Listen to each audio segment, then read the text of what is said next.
Eh bien bonjour tout le monde, ça fait un petit moment qu'on s'est pas retrouvés. Alors, on va faire simple, je vais faire une petite vidéo sans montage, un peu à la Brutus, là, comme ça, sur ce que j'ai pensé de She-Hulk, qui vient de terminer aujourd'hui, je viens de voir le dernier épisode, et je voulais en parler à chaud. Alors déjà, il n'y a pas eu beaucoup d'activité ces derniers temps sur la chaîne, puisque j'étais en vacances, il faut en profiter un petit peu. J'étais à New York pour tout dire, et puis j'en ai profité pour aller à la Comic Con aussi. Donc d'ailleurs, je fais mon petit teasing comme ça, mais il y a une petite vidéo qui va sortir dessus, je pense d'ici samedi, sur cette Comic Con de New York. Donc on va pouvoir en parler tranquillement.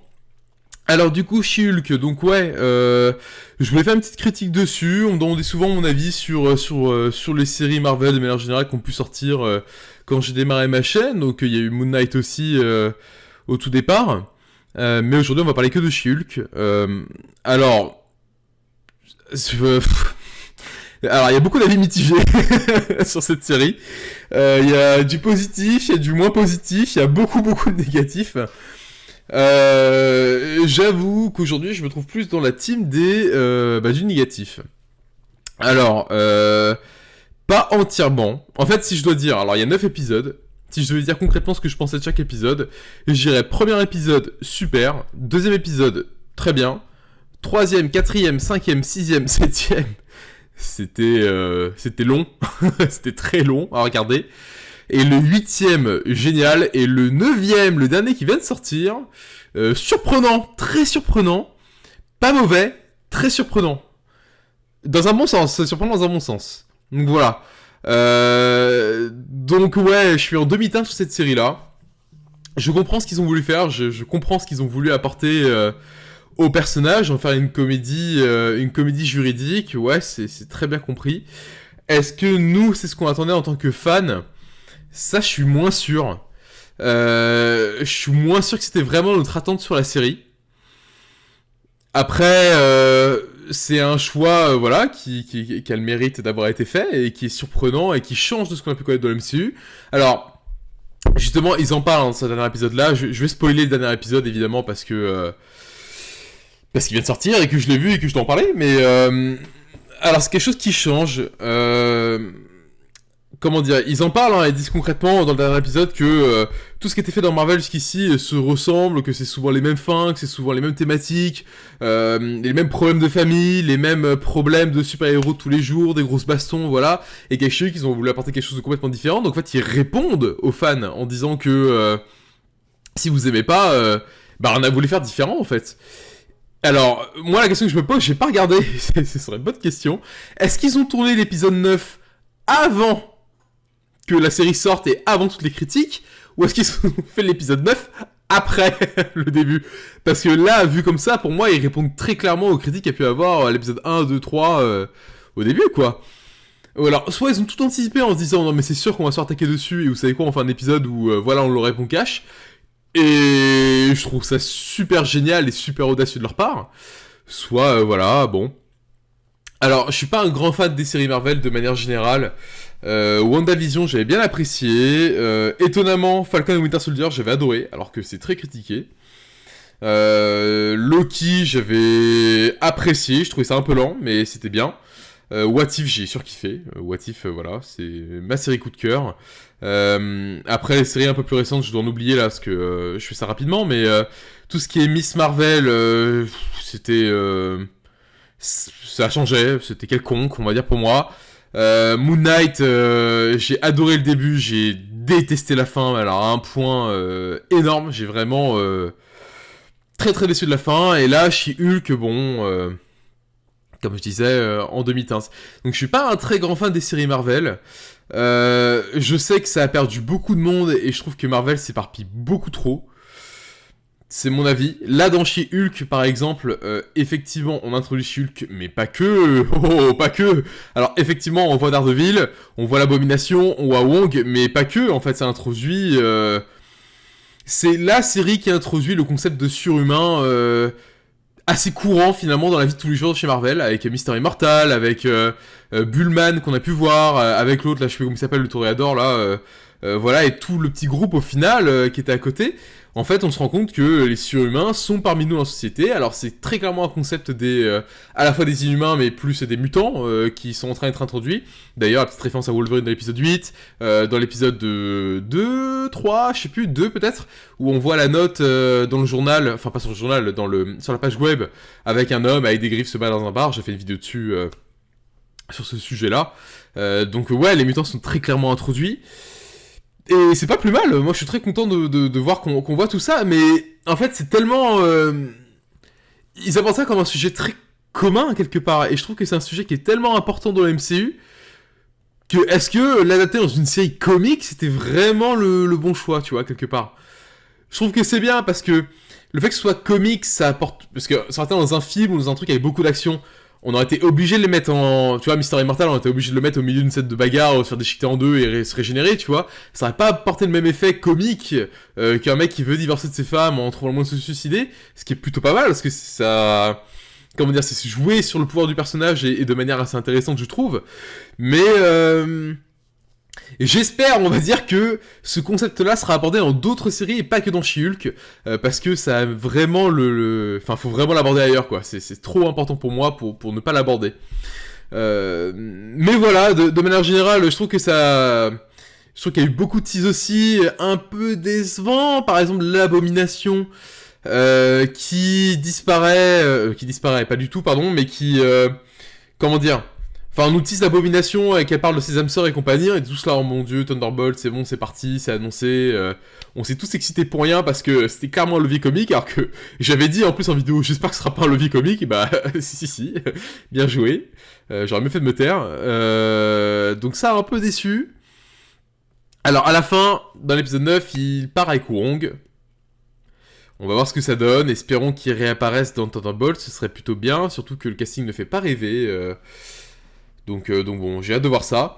Wong, je suis aussi un peu déçu de l'explication du combat dans Shang-Chi, dans le sens où on nous dit très clairement que Wong a voulu combattre l'Abomination pour s'entraîner à devenir le sorcier suprême. Je suis pas convaincu par cette explication-là. C'est quand même assez simple, hein. C'est quand même beaucoup simple. Hein. Bon, voilà, hein. Sinon... En fait, la série a pas apporté grand-chose à part la toute fin, en expliquant... où a disparu Hulk, en fait, ce qu'il est parti faire sur Sakaar. Alors, ça avait été tease, je pense il y a au moins un an, en fait. Depuis que la série a été annoncée, je crois que ça a été tease. Donc ça fait très longtemps qu'on est au courant que Scar, son fils, allait être annoncé dans la série. Bon, à voir ce qu'ils vont en faire, parce que a priori, il a l'air de bien s'entendre avec son paternel, hein, de ce qu'on peut voir à la fin, même si c'est une seconde et qu'il a 0 ligne de dialogue. Et ça a pas l'air d'être... Enfin voilà quoi, hein, il a l'air d'être en mode « Oh, papa vient me chercher, je vais avec lui ». A priori, contrairement aux événements du comics, je sais pas pourquoi sa mère serait morte sur Scar. Apparemment, Sakaar a l'air de bien se porter vu que Hulk y est allé et qu'il revient. Alors à moins qu'on nous sorte Hulk a pété un câble sur place, il a déclenché son World Breaker et il a détruit Scar, ce qui serait très étonnant vu qu'il est toujours en mode prof Hulk. T'as ça aussi, je suis déçu. Hein. J'avoue qu'une de mes grosses attentes sur She-Hulk, c'est que je me suis dit, est-ce qu'ils vont pas utiliser She-Hulk pour développer Hulk, tu vois, plus que parler de She-Hulk. Bah pas du tout, pas du tout. Bon, c'était prévisible, hein, mais j'avais une petite espérance là-dessus. Bon, ça n'a pas été fait. Voilà, ouais, c'est à voir ce qu'ils vont en faire. Encore une fois, ça a évoqué un film. Dans l'épisode 9, quand elle parle à Kevin, qui est cette espèce de robot, je sais pas pourquoi ils ont fait ça d'ailleurs, bon, pourquoi pas, c'est quelconque, on va dire.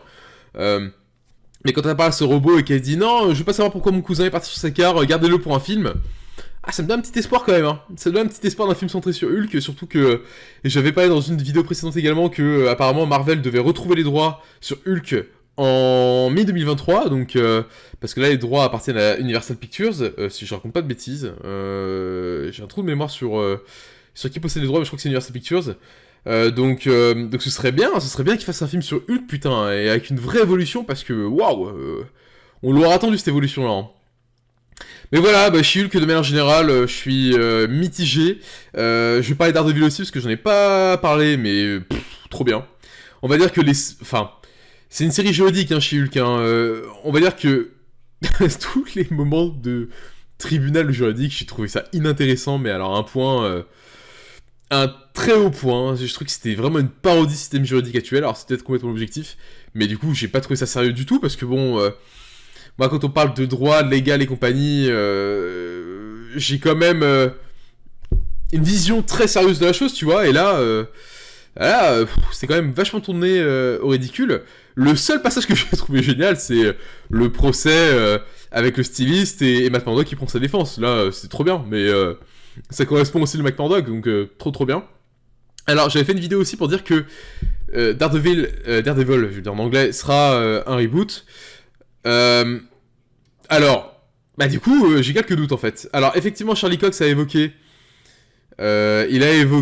après la D23 que Daredevil était quelque chose de complètement nouveau et qui repartait sur voilà, ils allaient faire quelque chose de nouveau en fait. Mais la fondation a l'air quand même il y a 2-3 références qui se font comprendre que a priori ça fait un moment qu'il est en action et que ce serait pas un Daredevil si différent de la série Netflix au final. Donc pourquoi pas. En tout cas, j'ai adoré la scène de combat contre She-Hulk, je l'ai adoré aussi, vraiment. Ils ont augmenté ses capacités en le rendant beaucoup plus agile. Voilà, c'était trop bien. C'était trop bien, rien à dire dessus. Son costume, bon, je sais que le fait qu'il soit jaune, ça a déplu à beaucoup de monde, même si clairement un clin d'œil à son premier costume du comics, hein, mais moi j'ai adoré son costume. Donc très content, Charlie Cox très content de le retrouver aussi. Pour la petite anecdote d'ailleurs, je fais une petite aparté, mais j'avais rencontré en 2019, je confonds deux choses, Tom Hiddleston et Charlie Cox. J'étais à New York aussi à ce moment-là et j'étais sur Broadway. Et j'avais été voir leur scène. Ils faisaient une pièce sur Broadway à ce moment-là, tous les deux ensemble, avec Zawe Ashton aussi, qui est aujourd'hui la femme de Tom Hiddleston et qui sera la méchante dans Captain Marvel 2, a priori. Enfin, The Marvels, concrètement. Donc j'avais rencontré ces 3 acteurs à ce moment-là. Et pour petite anecdote, donc Charlie Cox était effectivement en train de signer des autographes, dont le mien pour le coup. Et il y avait des filles à côté de moi qui portaient des bonnets rouges avec marqué Save Daredevil, parce que c'était au moment où, c'est quelques mois après ou un an après, je m'en souviens plus, l'annonce que Daredevil allait être déprogrammé Netflix en gros, et donc elle portait ce bonnet là. Et au moment où il arrive pour signer leurs autographes, elles étaient là en mode est-ce que vous avez peut-être des informations à nous dire dessus tout. Et il les a regardés droit dans les yeux en disant non, je suis désolé, je peux rien dire, c'est Daredevil. Et là, gros clin d'œil. Il a sorti leur meilleur clin d'œil. Donc tout le monde a compris autour de moi, tu vois. J'étais en mode bon, allez, très bien, ça s'annonce bien, tu vois. Et non, très content de retrouver cet acteur et je trouve qu'il déchire. Donc j'ai hâte de voir ce qu'ils vont faire avec cette série Daredevil. Alors, je vais pas parler de toutes les news Marvel, enfin voilà, je pense que sur She-Hulk, c'est à peu près tout ce que j'ai à dire en soi. Elle a pas annoncé grand chose, je trouve, dans l'univers Marvel, à part Scar, à part ça, je vois pas trop, parce que l'Abomination, au final, enfin, je veux dire, tu vois, il repart avec Kong à la fin, donc concrètement, c'est la fin de, enfin, c'est ce qui se passe avec Shang-Chi aussi, donc au final, tu vois, t'as pas vu She-Hulk, l'Abomination est au même point pour toi quand tu vas le revoir, donc ouais, je suis pas, voilà. She-Hulk, elle avance dans sa vie. Dans l'épisode 9, on nous dit qu'elle apparaîtra pas dans un film. Alors je pense que c'est des conneries évidemment, mais un peu déçu. Il parle d'une saison 2 aussi. Quand Jennifer dit ouais, tiens, j'ai des idées pour la saison 2, bon. À voir ce qu'ils en feront. Les effets spéciaux, ce que je n'ai pas parlé, ça m'a pas dérangé non plus. Je sais que ça a dérangé beaucoup de monde en la trouvant très moche. Ça m'a pas choqué plus que ça. J'ai trouvé ça assez correct pour une série, encore une fois. Voilà. Et je pense que c'est à peu près tout ce que j'ai à dire pour She-Hulk. Je voulais faire un petit aparté aussi sur toutes les news Marvel que j'ai pas évoquées ces dernières semaines. Même si j'ai tout vu, mais mes news de ce matin là, qui sont toutes fraîches. Donc je vais même commencer par ça d'ailleurs. Ce matin, ils ont évoqué que le film Black Panther qui sort dans quelques semaines sera bien plus tard dans le MCU. Apparemment, on va avoir un time skip assez important. Alors je trouve qu'il y a quand même beaucoup de time skip dans le MCU. Là, j'avoue que je suis un peu paumé dans la chronologie des films et dans la chronologie des séries aussi. Alors que pourtant, je suis tout de manière très... Enfin voilà, hein, je suis à fond dedans de toute façon, mais j'avoue que même moi je me perds, tu vois. Là, She-Hulk, ils ont clairement dit que c'était après Thor 4, parce qu'ils en parlent, et ils parlent au moment de... Ils font une référence à Lady Thor, je crois, de mémoire, enfin à Jane Foster, évidemment. Donc ouais, je suis assez perdu, surtout qu'il me semble que Thor 4 de mémoire se passe en 2024 ou en 2025, j'ai un trou de mémoire, je crois que c'est le film le plus tard dans le MCU. Donc ça fait tard quoi dans She-Hulk. Hein. Là, si on nous fait un time skip dans Black Panther, on va être en 2030. Ça fait quand même un peu tard, je trouve. Donc ouais, écoutez, je suis assez curieux de voir ce qu'ils vont faire. Alors pourquoi est-ce que j'ai fait sortir entre guillemets? C'est parce que si vous n'êtes pas au courant, le film n'est pas prévu en France parce que voilà, Disney veut combattre effectivement la chronologie des films. Là, je sais plus comment ils appellent ça là, mais en gros que en France, on ne puisse pas sortir de films sur des plateformes de streaming avant, je crois, 1 an et demi aujourd'hui. Ils veulent combattre ça en ne diffusant pas le film en France. Alors bon, super. Je pense que moi, très clairement, s'ils ne le sortent pas en France, j'irai sûrement en Belgique aller le voir, parce que je me vois pas aller le voir. Donc, surtout que celui-là, je l'attends assez impatiemment. Alors, j'ai pas du tout aimé le 1. Enfin, le 1, pour moi, était vraiment un échec, sur plein de points. Donc, j'ai hâte de voir ce qu'ils vont faire de ce 2. Mais je suis très motivé, en tout cas. Donc voilà, j'ai vu évidemment tous les autres news, hein, le fait qu'ils aient annoncé un Spider-Man 4. Pour 2024, j'y crois pas du tout.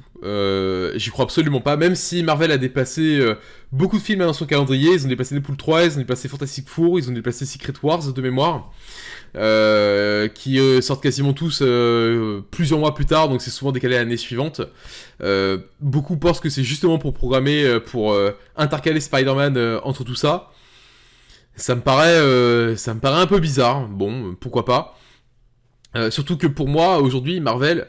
Alors, ils ont déjà fait enfin c'est Sony plutôt, mais ils ont déjà fait Tobey Maguire et Andrew Garfield dans No Way Home. Aujourd'hui, ils ont pas beaucoup de levier de hype sur Spider-Man.